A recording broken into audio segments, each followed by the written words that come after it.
This is a special presentation from the KTVB News Group, the State of the State Address, given by Governor Brad Little. And welcome to our special coverage of the 2021 State of the State Address. I'm Doug Petcash. It marks Brad Little's third State of the State Address as Idaho's governor. Big topics and issues are likely to include health care and the coronavirus pandemic, the economy, transportation, and, of course, education. With a huge projected budget surplus of about $600 million, the Republican governor has said he will propose tax cuts and investments in transportation, education, and water projects. However, he warned that tax cuts and investments are threatened by the pandemic that could overwhelm hospitals, saying health and the economy are intertwined. Our Joe Paris and Joey Prechtel are monitoring what comes out of today's speech, and we'll get reaction from both sides of the aisle a little bit later on. As we wait for the governor, let's check in quickly with Joe Paris to find out just a couple of the priorities from the Dems and the Republicans.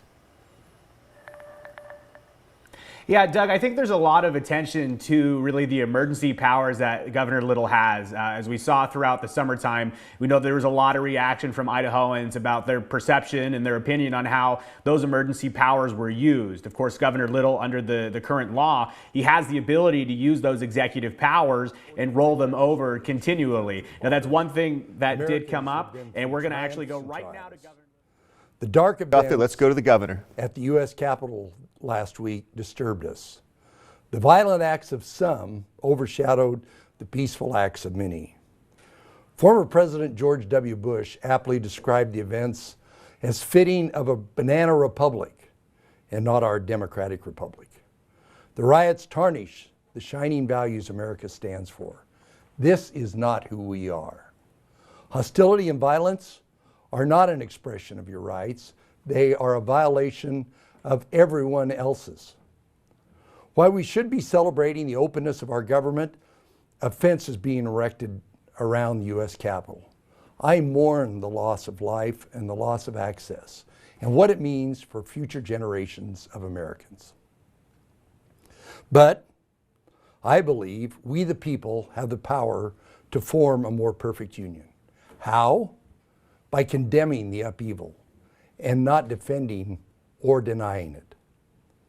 By refusing to be intimidated by those who seek to destroy our democratic process. By redoubling our commitment to peaceful assembly and civil discourse, not just in the halls of Capitol, but in all areas of our lives. In Idaho, we celebrate the centennial of our State House this year, a building known as the Capitol of Light. What an appropriate time to let the light of democracy shine, today and for 100 more years and beyond. The openness of our political process in Idaho is demonstrated in the openness of this building. Let's keep it that way. In preparing this speech, I look back on my State of the State address last year. I begin by saying, what a year! We just wrapped up a year of historic regulatory reforms, investments in education, and other shared achievements. I think it's appropriate to repeat that remark again this year. 1 year ago, a global pandemic was not on our radar. We've come a long way in our fight against the enemy virus, and with the arrival of a safe vaccine in just a few weeks ago, the end of the battle is in sight. We're in the home stretch, and together we will finish strong. I want to thank my wife and our First Lady, Teresa, for her unrelenting support for Idahoans during a very challenging year. Teresa, you're a source of peace and strength for me and for the people of Idaho. I'm proud of you and our entire family. I also want to thank the Idaho Legislature for your work during the special session. Unlike many states, Idaho proactively addressed the safety and security of the general election and protected businesses, schools, and churches responsibly operating during the pandemic. Sadly, we've lost over 1,500 of our fellow Idahoans to a new, dangerous, and deadly disease. Thousands of Idahoans of all ages and health conditions have been hospitalized. Many friends and neighbors lost time at work and faced long-term health problems. To the mothers and fathers, children, siblings, grandparents, and veterans impacted, our hearts are with you. Please join me in a moment of silence to remember our fellow Idahoans who lost their lives to COVID-19.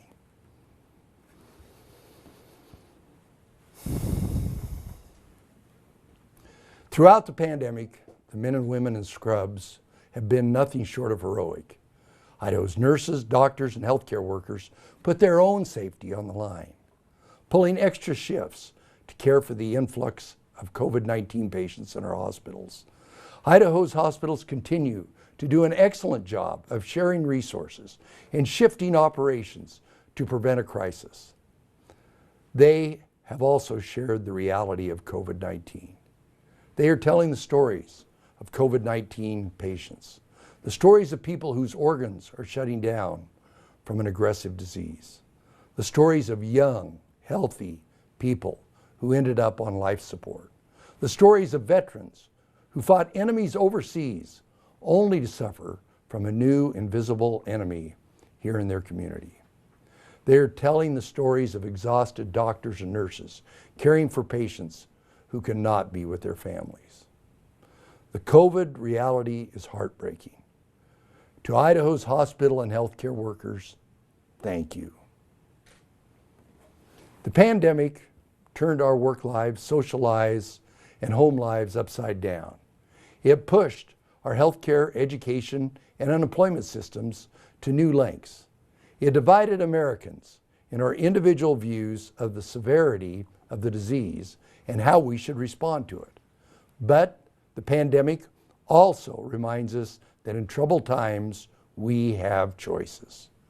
We can choose compassion over conflict, listening over lecturing, humanity over hostility. These choices start with each one of us, individually, in our hearts. It's a concept that aligns perfectly with the fiercely independent, self-reliant spirit of people of Idaho.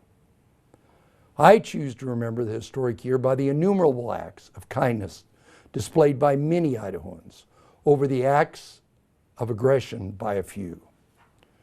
From the beginning, my goal as governor has been to make Idaho the place where we can all have the opportunity to thrive, where our children and grandchildren choose to stay, and for the ones who have left to choose to return. That pursuit steered our pandemic response. Not one state or country in the world opted for the no action alternative. That approach would have ended in catastrophic loss of life, destructive consequences for our healthcare system and economy. My North Star during this trying time has been to protect life and critical healthcare capacity while supporting faith, families, businesses, and students. No other state prioritized support for businesses and the workforce as much as Idaho. We assembled a team of business leaders from companies big and small to guide decisions on our economic rebound plan. We put more than $300 million towards grants and equipment for small businesses. We helped get workers back on the job. We lowered unemployment insurance taxes for nearly all Idaho businesses. We ensured public safety personnel had all the resources needed to protect our loved ones, while giving $126 million back to property taxpayers. And Idaho will benefit for years to come from the $50 million investments in broadband infrastructure to support remote working and learning, and more economic opportunity in rural Idaho. We all play a role in choosing to protect lives, our economy, and our kids' ability to continue learning in their classroom. It is a responsibility shared by all of us. But our state does not play a role, our state does play a role in times of an emergency.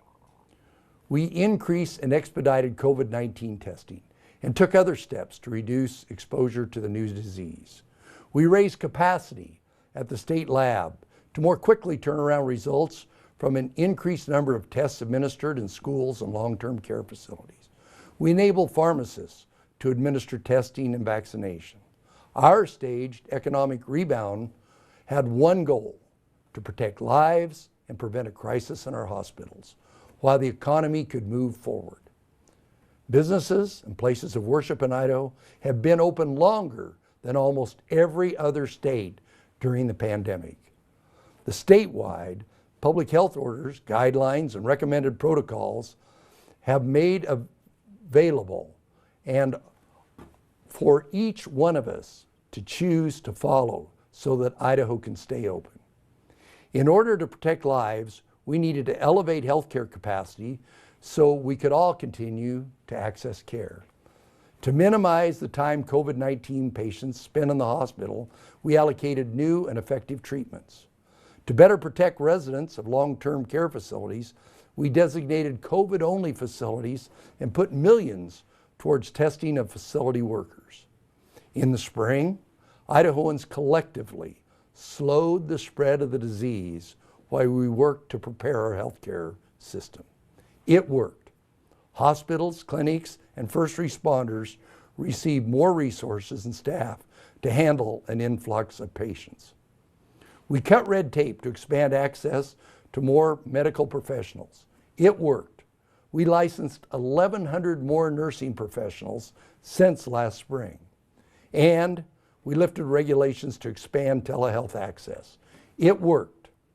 The use of telehealth rose by 4,000%, and Idahoans in all parts of the state could continue to access care from the safety of their homes.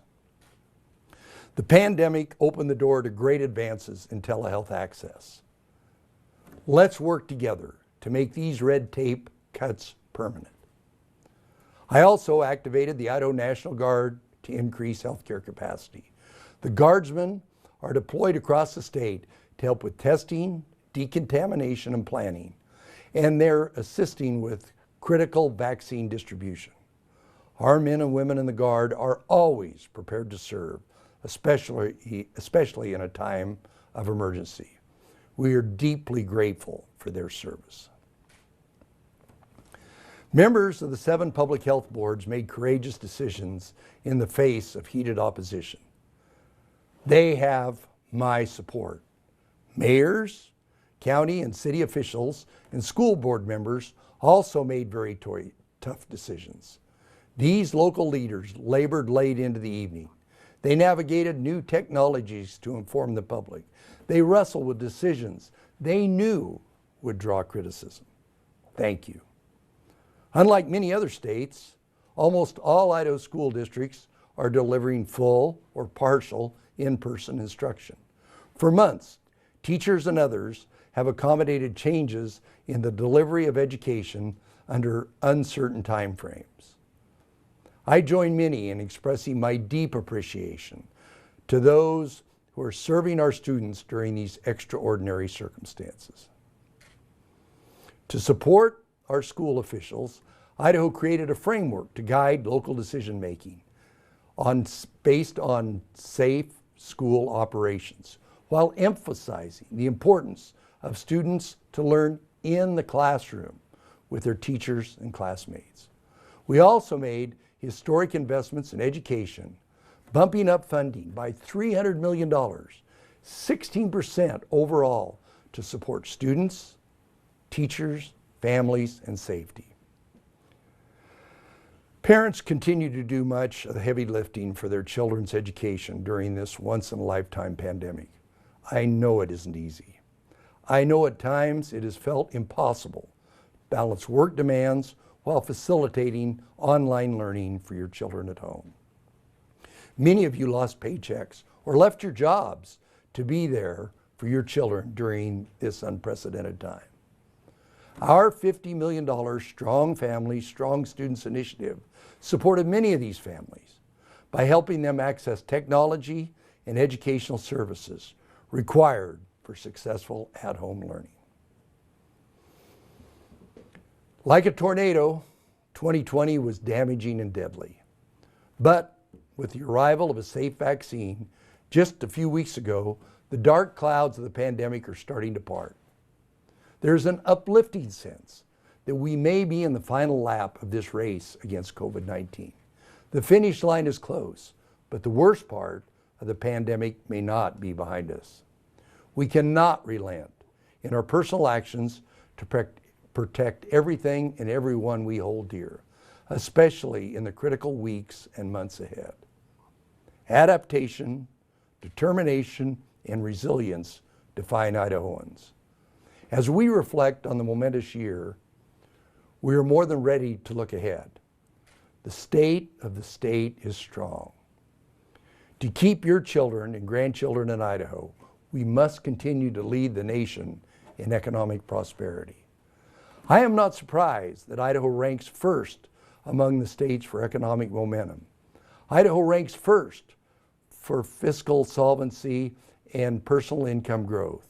Together, the legislature and I laid the groundwork before the pandemic to rebound quickly during tough times, proving once again that conservative principles of governing bring opportunity for citizens during the highs and the lows. A robust economy cannot exist with burdensome regulations on citizens and businesses. Part of the reason Idaho's economy is catapulting ahead of other states is because of the regulatory rollbacks we achieved together before and during the pandemic. Together, the legislature and our administration achieved historic regulatory cuts in my first year as governor, making Idaho the least regulated state in the nation. For 2 straight years, we've cut red tape. The people of Idaho can be assured that together, their governor and legislators will maintain a lean and efficient system of regulations in Idaho moving forward.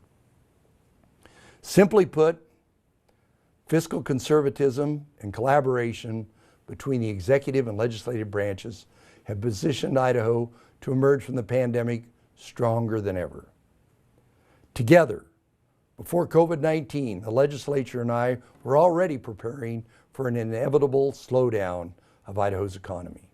We limited government spending, used conservative revenue forecasting, and maintained healthy rainy day balances. We took a lot of heat from some who could not wrap their heads around the basic conservative principle. The time to prepare for the bad times is in the good times. Turns out, we were right.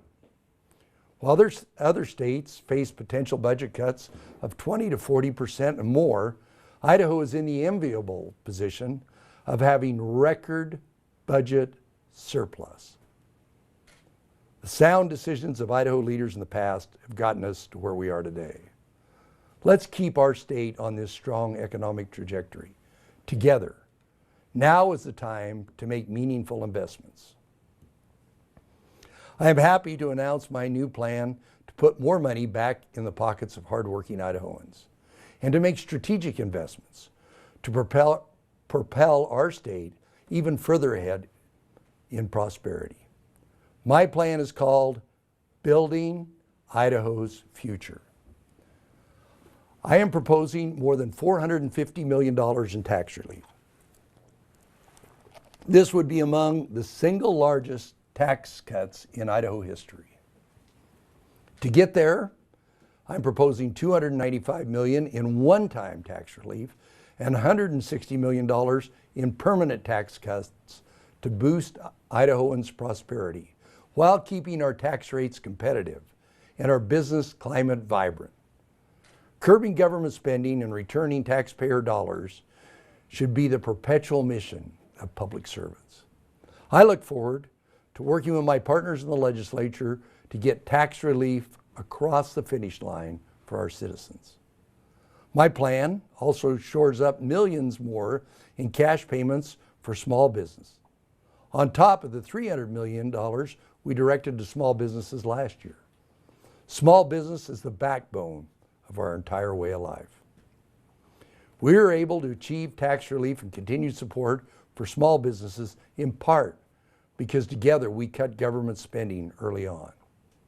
My plan invests these savings into infrastructure projects with long-lasting value. With these investments, we will help preserve our citizens' most precious commodity, their time. We won't be able to keep our children and grandchildren in Idaho if we cannot alleviate traffic congestion, especially as our state continues to attract newcomers fleeing dysfunctional states. No one wants to be stuck in traffic when they can spend time with their family. My plan invests $126 million in state and local highway infrastructure projects and makes targeted investments in safe routes to schools, rail infrastructure, and community airports. I am also proposing $80 million in new ongoing transportation funding. A dependable transportation system is fundamental to commerce. In Idaho, we grow and process most of our commodities, and getting those products down the road in a timely fashion is critical. In all parts of the state, major transportation projects continue to get pushed further and further out into the future. One of the basic roles of government is to ensure a safe, connected system of roads and highways. We cannot ignore a growing problem that steals Idahoans' time and threatens their safety and our economic prosperity. We cannot delay any longer in executing a sustainable plan for transportation funding into the future. We cannot postpone securing a long-term funding source. We must address the transportation needs for this generation and the next. We must act now. The legislature and I will work together on a sustainable transportation funding plan, one that blends both general fund and reliable user fees to keep our economy driving forward. Safe communities form a thriving Idaho. My plan also invests in the men and women of law enforcement. It's never been a more difficult time to put on the uniform. These brave souls demonstrate great restraint in order to de-escalate intense situations. Their path to law enforcement stems from a true desire to serve and protect us. They are committed to implementing the best training and building strong relationships with the communities they serve. My plan invests in the items necessary to support frontline personnel of the Idaho State Police and training for our local frontline police officers. While other places seek to defund the police, I am proud to say that Idaho defends the police. Idaho backs the blue. Another way we made Idaho safe is through a low crime rate. Our safety is maintained when those returning home from a period of incarceration can become productive citizens. Thanks to the investments we made in our correctional system last year, Idaho is safer because fewer Idaho inmates are violating parole. My plan keeps us on a path to save taxpayer resources by making strategic investments in overdue infrastructure needs in our criminal justice system, so we can break the expensive revolving door of repeat offenders. My building, Idaho's Future Plan, also invests in needed projects for agriculture and water infrastructure to aid the economic vitality of rural Idaho. In Idaho, agriculture remains a way of life. Last year, Idaho's farmers and ranchers and allied businesses met a crisis with increased productivity, as they have done for generations. Farmers gave Idahoans faith that empty grocery store shelves were just a matter of timing and not an issue of true scarcity. Idaho agriculture continued to feed the state, the nation, and the world. Agriculture and our economic future depends on safe and dependable water sources. Water is truly the source of life in Idaho. My plan makes $60 million in strategic investments in long-term water projects and safe water systems for our communities. Let me return to my top priority, Idaho's children. We need to continue to invest in an educational system that gives the next generations of Idaho a solid foundation for lifelong learning and meaningful employment. Here at home, in Idaho, the pandemic highlighted schools as the heart of our communities and the bedrock of a strong economy. But with all the disruptions in education delivery over the past 10 months, many Idaho students are experiencing a learning loss. For some students who are already on track, the learning loss could range to a few months. But our needier students have lost more than a year's worth of learning. We must close the achievement gap. To help, my Building Idaho's Future plan recommends investments in literacy, my highest priority in education. We must ensure this school year is an anomaly and not a permanent, system-wide flaw for Idaho students in the next decade or more. We must make sure all young students are on track to read by the end of the 3rd grade. Our students are also Idaho's future workforce. My plan supports Idaho's higher education system, as well as career technical education programs across Idaho that connect students with employers who need them and equip students with the skills they need so they can earn a degree. Our kids need to know all career paths available to them. In order for our kids to have a future in Idaho, they also need equal access to education. We must continue to make investments in internet connectivity. Last year, a family in Kootenai County was struggling with distance learning. The family didn't have access to broadband, so the 2 children had to use their mom's cell phone and data plan to complete their schoolwork. In Aramo, students struggling during the pandemic with equal access because they didn't have internet speeds necessary for video conferencing. Now, thanks to our investments, these students have better learning opportunities. There are many more stories like these. Simply put, broadband access is central to commerce, economic growth, and education. We've made major progress from Aberdeen to Winchester, and my plan continues that momentum. Beyond my Building Idaho's Future plan, I'm proposing a no-frills budget for fiscal year 2022. My budget leaves a prudent surplus, bolsters rainy day funds, and reflects my continued priority on education, including our valuable teachers. My budget meets our historic commitment to teachers by fully implementing our $250 million investment in Career Ladder. To help in the ongoing pandemic response, my budget also bolsters Idaho's public health infrastructure. I'm recommending funds to increase nursing capacity and also to address the shortage of physicians across Idaho. I'm also proposing to put more than $250 million for our home stretch efforts to finish the fight against COVID-19. Idahoans spent more time outdoors in the past year than perhaps ever before. The outdoors offers Idaho families a sense of release and fun.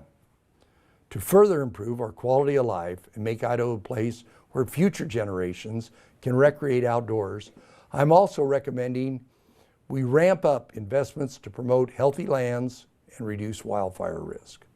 Activists are trying to rebrand wildfires as climate fires, a divisive, defeatist term that does not accurately capture the West fire problem and dismisses the opportunity to do something about it. Through collaborative initiatives such as the Good Neighbor Authority and shared stewardship, Idaho is focused on a solution: active land management. Long gone are the days of no-action tactics that don't work to protect the land or livelihoods. Idaho is actively mapping out the future for our forests, and your grandkids and mine will directly benefit from our actions today. In Idaho, we believe government must be responsive to the people it serves. To ease citizen participation in their state government, I'm recommending the creation of a new one-stop shop for Idahoans to access public meeting information for any state entity. State Controller Brandon Wolf, my partner in government transparency, will administer the new online resource for civic engagement. We will continue to stand up for good government. The ongoing growth in the state budget, just 3.8%, is among the most conservative in years. Our commitment to conservative budgeting and quick action during the pandemic are the reasons Idaho is excelling, while other state economies and state budgets are pummeled. Let's continue to live within our means and make investments where they count. I'll repeat it. What a year we had. My fellow Idahoans, the pandemic made us appreciate parts of life we took for granted. And I don't just mean the availability of toilet paper. We learned not to take for granted time with family, our faith, and our freedom. Despite all the differences of opinion, I know this: we are united in our love for Idaho and this great country of ours. I'm reminded of the timeless words of one of my heroes, President Ronald Reagan. He said, quote, "The crisis we're facing today does require our best effort and our willingness to believe in ourselves and to believe in our capacity to perform great deeds, to believe that together, with God's help, we can and will resolve the problems which now confront us." And after all, why shouldn't we believe that? I believe history will remember Idahoans' tremendous outpouring of support for each other during the pandemic. I want to thank the people of Idaho for their perseverance and care they have shown others over the last 10 months. In times of hardship, opportunity for growth emerges. As Idahoans, we must choose to come out of this pandemic stronger and more resilient, more united than ever before. God bless Idaho, and God bless the United States of America. Thank you. Governor Brad Little wrapping up his third State of the State address. By my calculation, it was just under 31 minutes, making it the shortest, I believe, of the three that he has delivered so far. Of course, traditionally, the governor would be delivering that speech in a joint session of the House and the Senate in the House chambers. And applause breaks, of course, would happen to certain points in his speech, which would lengthen it a little bit, but at 31 minutes right there with the governor. To recap just a little bit, the governor started off with a couple of the major crises that we are facing right now. First of all, as he called them, the dark events at the U.S. Capitol last week.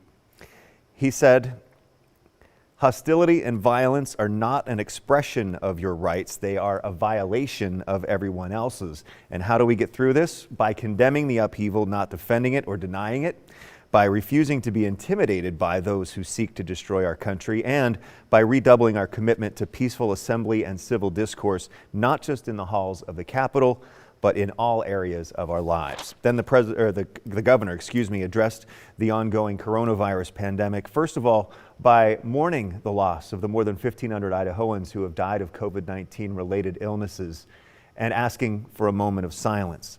He went on to thank the healthcare workers who put their lives in danger to protect those and to treat the patients who are the sickest. He also talked about how the coronavirus has affected education and thanked teachers, parents, students, staff, administrators for being able to adjust in this difficult time to remote learning, hybrid learning, back to in-class with COVID-19 protocols in place. Now, let's check in with Joe Paris right now to get his initial impressions on the governor's State of the State address. And then we'll talk more about his Building Idaho's Future plan as well, which has a lot of investment in it, Joe. Yeah, when the governor gives his State of the State address, you really get the idea of where they want to see, where his team and he wants to see Idaho's money get invested. And you touched on some of these here. A few of the big ones that stuck out to me, Doug, infrastructure was one of those. The governor really taking on infrastructure is one of those first highlights of the early part of really his platform for the state of Idaho for 2021. Something that caught my ear that Governor Little said was that, we can't keep Idaho's children home, and we can't really keep the growing Idahoans at home if we don't have this building of an infrastructure that makes Idaho Idaho an accessible place and that makes it easy to get to and from places. He also talked more than once about losing time and stealing time from Idahoans because we don't have a great infrastructure plan. So the governor really highlighting that with some extra money in the budget this year with the surplus, one thing that they're concentrating on is really getting that infrastructure really built up. He touched that this isn't a specific spot in any part of the state. It's statewide, that there are definitely infrastructure projects, roads and bridges and other things of that nature that have been neglected for some time, and they think this is really an appropriate time to start addressing that. Another thing that really was important, I thought it was an interesting way he tied this in, was investing in agriculture and Idaho's farmers and the way that we really produce food here in the Gem State.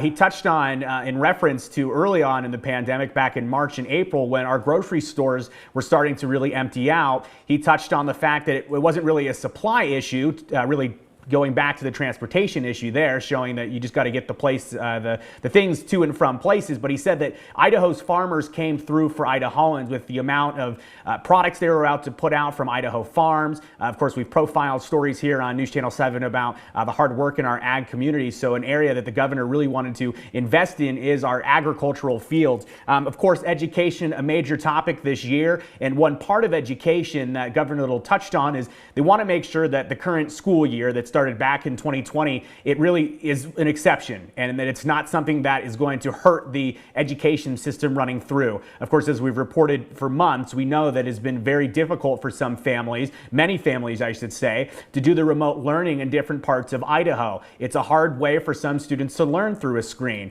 And one thing that he also turned into as a part of that is internet connectivity. He gave a couple of examples, specific examples, telling Idahoans about families that because they really couldn't connect to reliable broadband internet, that they weren't able to have a great educational experience here in the state of Idaho. And it's something that the state has concentrated on in years past, and Governor Little has touched on in years past as well, is the access to high-speed internet, or internet that would make things a lot easier to do than the example he gave of some students having to access their schoolwork over a cell phone network. Of course, with that, in the education sphere, Governor Little really wanting to invest in Idaho's teachers.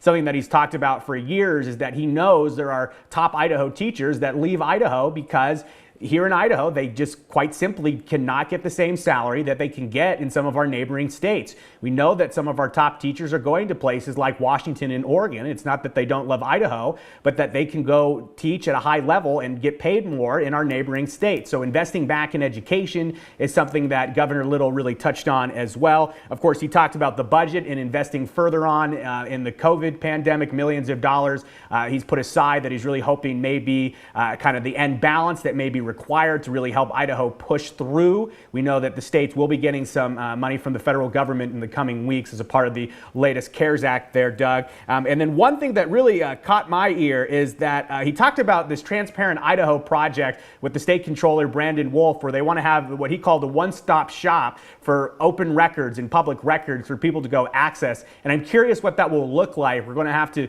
see exactly in the coming weeks, maybe the coming months, what that infrastructure would look like. But I know, Doug, we have plenty of viewers that have asked over the years, how can I go access some of these records? And having one place at a state level where everything would be aggregated would be really good for transparency in government. And Joe, I want to emphasize a couple of those issues that you mentioned and talk about the numbers the governor was talking about. He instituted a 5% holdback last year again across all agencies as they were anticipating a downturn in the economy, and then boy did we have one, but not for the reason that state leaders were thinking. Of course, the pandemic hit. That 5% also affected education, which affected teacher pay and whatnot. So $250 million the governor is committing to fully implement the career ladder pay structure for teachers, which, as you mentioned, Superintendent of Public Instruction Sherry Ibarra told me yesterday again and emphasized that we are still in a major teacher shortage here, and with no pay raises and that pause of it, basically, that they're having trouble recruiting and retaining the best and the brightest, as she described them. So $250 million for the career ladder pay structure. And the really big number, besides the overall education budget, which is about $2 billion or so out of our general fund, the other big number, the biggest number that the governor mentioned, was $450 million in tax relief, which he says would be among the single largest tax cuts in Idaho history. And he talked about property tax relief as well. So Joe, hold tight. We're going to check in with our colleague Joey Prechtel right now as he gets set to tell us, his impressions on this. And Joey, what are you focusing on? Well, Doug, of course, we heard from the governor just deliver a State of the State speech. It was interesting to hear him start off the speech with, of course, the incident that happened last week in the nation's capital, of course, condemning that the violence that happened in Washington, D.C., and how one police officer, Capitol police officer, was murdered during that riot. And then, of course, we heard him move on to touch on the COVID-19 pandemic and mention that, the end of the battle is near because of that vaccine that is now out. It is being distributed, has been now for several weeks since the middle of December. He, of course, thanks the Idaho healthcare workers who have been treating not just COVID-19 patients throughout this past year, but everyone else that has needed that attention throughout this year. Of course, hospitals have become, kind of this, at one point we saw that people were actually not getting care. They're actually delaying care because they were afraid of going to the hospital in fear that they might catch COVID-19. He then, of course, talked about the work done by the state government to help preserve healthcare capacity. Of course, we remember late last March, he instituted his stay-at-home order that lasted through the end of April. We saw, record low numbers as far as daily cases, hospitalizations during that stretch.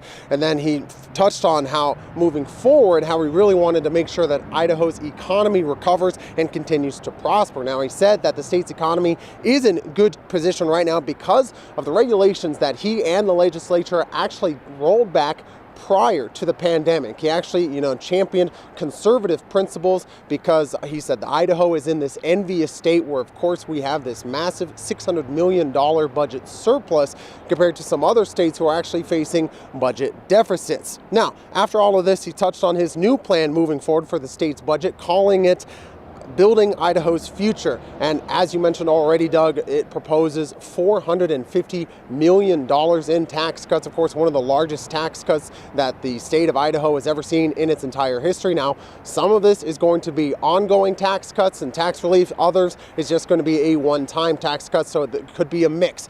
Maybe some income tax cuts here, or some doubling of the grocery tax credit, or maybe helping out the circuit breaker for 1 year. So still to be seen what exactly and how Idahoans will see that tax relief. But of course, $450 million is a massive amount of money there. Yeah. Now, some other budget highlights that he touched on were, of course, transportation and investing in Idaho's highways, both state and local. Broadband. Governor Little has worked on expanding broadband throughout much of this pandemic, especially when a lot of kids in Idaho were having to go to school remotely, and adults were having to work remotely. And then we kind of saw these challenges that many people in rural Idaho face every single day with internet speed and broadband connectivity.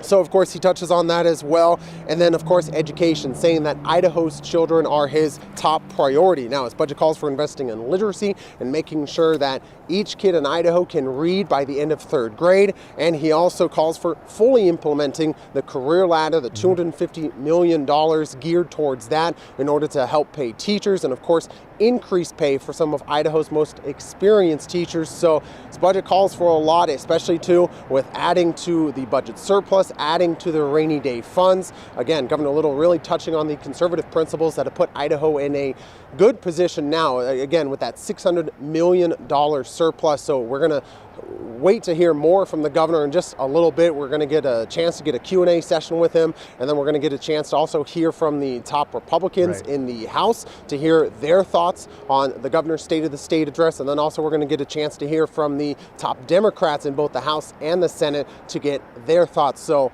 a lot still to happen, and I'll have more on this coming up on the news at 4 and again on the news at 6. Doug? Yeah, and Joey, you mentioned it, that $600 to $630 million budget surplus is what making some of this investment proposal possible by the governor. $450 million in tax relief and $250 million in career ladder, as well as another $200 million for transportation. But the governor also did say, quote, "Beyond my Building Idaho's Future plan, I am proposing a no-frills budget for fiscal year 2022. My budget leaves a prudent surplus, bolsters rainy day funds, and reflects my continued priority on education, including our valuable teachers." So yes, we will see how this plays out. Now, we have to remember, this is the governor's idea. This is his plan. These are his priorities. there are 105 lawmakers who have priorities of their own too. And so how all of this shakes out over the course of the next 2 to 3 months and this legislative session, we'll see how long it goes because of, I think they want to wrap it up kind of early this year or as quickly as possible this year because of the coronavirus pandemic situation. But we'll see how it all shakes out. There's going to be a lot of legislation. We heard earlier today from House Majority Caucus leader Megan Blanksma, a Republican, that their plan to start getting right to work tomorrow morning by introducing some legislation, so they are not going to be wasting any time. We heard the same thing from the Democrats too. They have a big agenda this year. Let's get to Joe Paris now, who is standing by with Megan Blanksma. She's live to give her take on the governor's speech. Joe? Yeah, Doug, I believe we have Representative Blanksma standing by, and Megan, I hope you can hear me. I know that, as the governor lays out, as Doug touched on, all the priorities that he wants to see done with the state budget and really with the lawmaking in the upcoming session. Your initial reactions, how do you think this fits in with the GOP agenda? I think there are quite a few things that we can work with him on our agenda. Obviously, his is not the same as ours. That's not to be unexpected. Again, the way the budgeting works in the state of Idaho is it's the legislature's constitutional responsibility to set the budget, and we appreciate the governor's ideas, but as pointed out a little bit earlier today, obviously there are a whole lot of legislative ideas as well. But I was pleased to see that some of our priorities aligned when you look for transportation, infrastructure, broadband, I think became an issue as his broadcast into the House chambers today stalled multiple times and we got the spinning wheel. So I think that points out definite weakness and something that we need to look at as far as infrastructure. But overall, I think there are definitely some things that we can work on. I know that coming out of an address like this, the governor, his staff, as well as lawmakers, they always look for at least one or two big things that they can really kind of underline and say, okay, this will be our hallmark thing for the year. We know that we can definitely get this done, and this will be something we can hang our hat on. Does anything stick out to you right now? I know a lot of people are talking about the infrastructure investment as well. Well, I don't know that any one thing sticks out right now because we are really focused about dealing with the balance of powers issue that the legislature is really truly frustrated about, and making sure that we emphasize that we are separate but equal branches. And so I think right now that is the major focus of the House Republican caucus. And then we'll work from there. I know that there are multiple ideas when it comes to property tax reductions,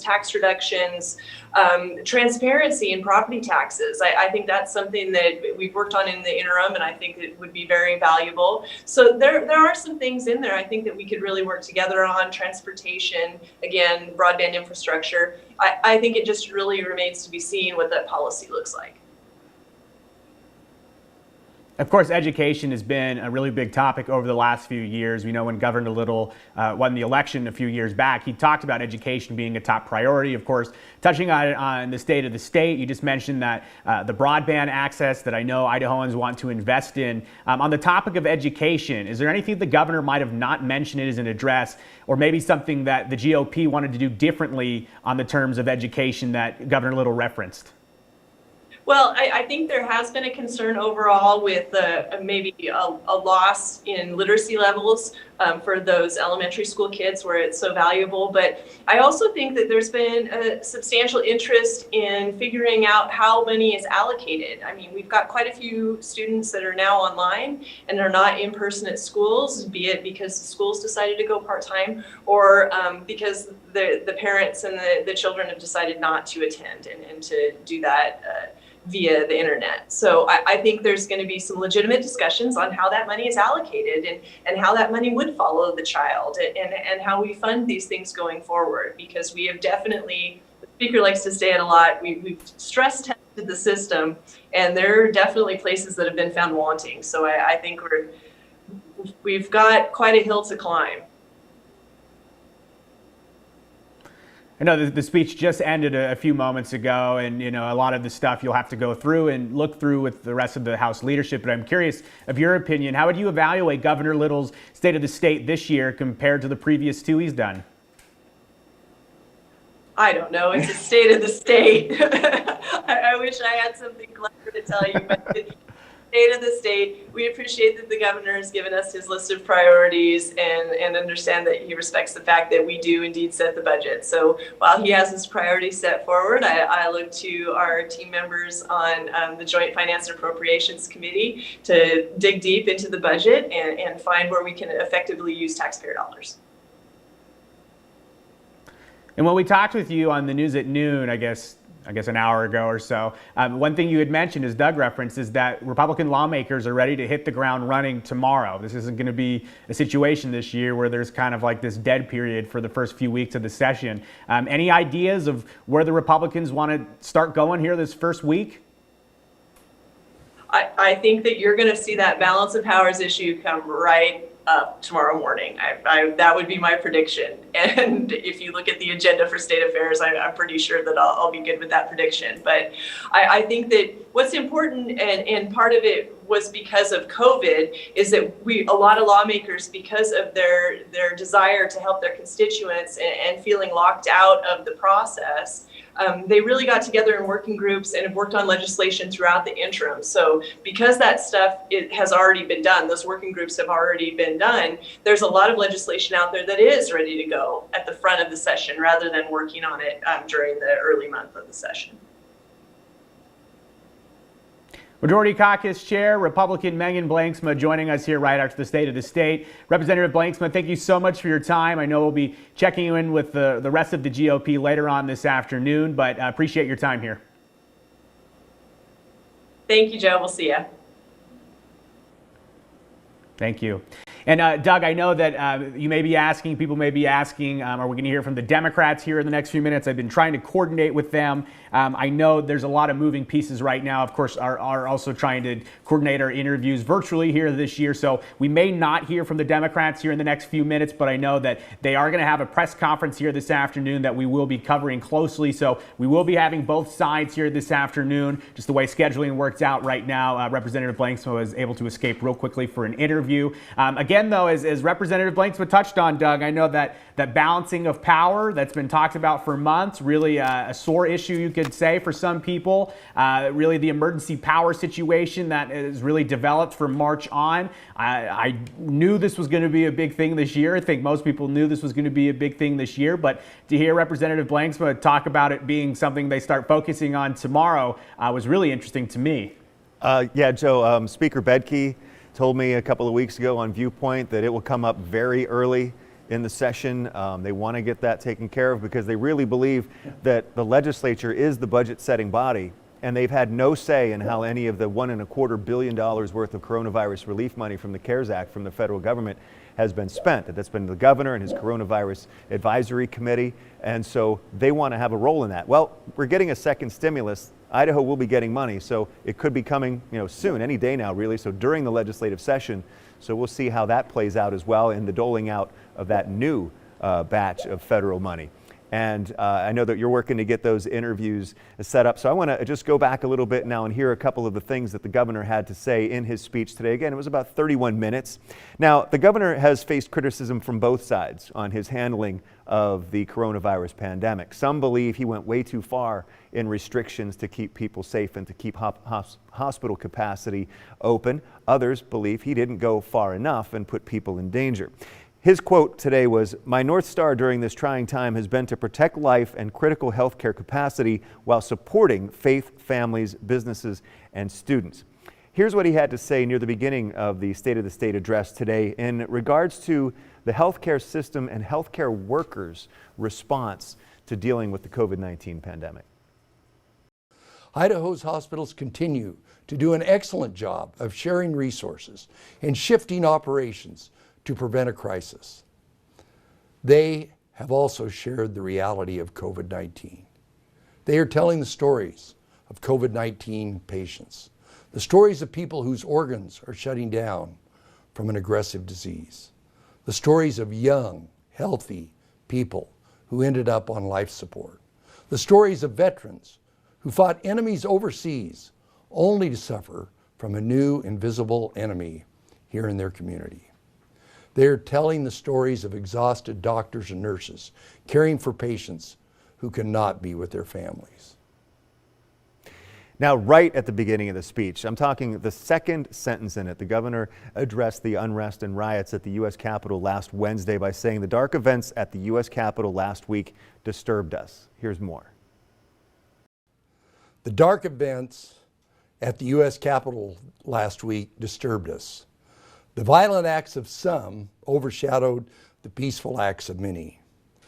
Former President George W. Bush aptly described the events as fitting of a banana republic and not our democratic republic.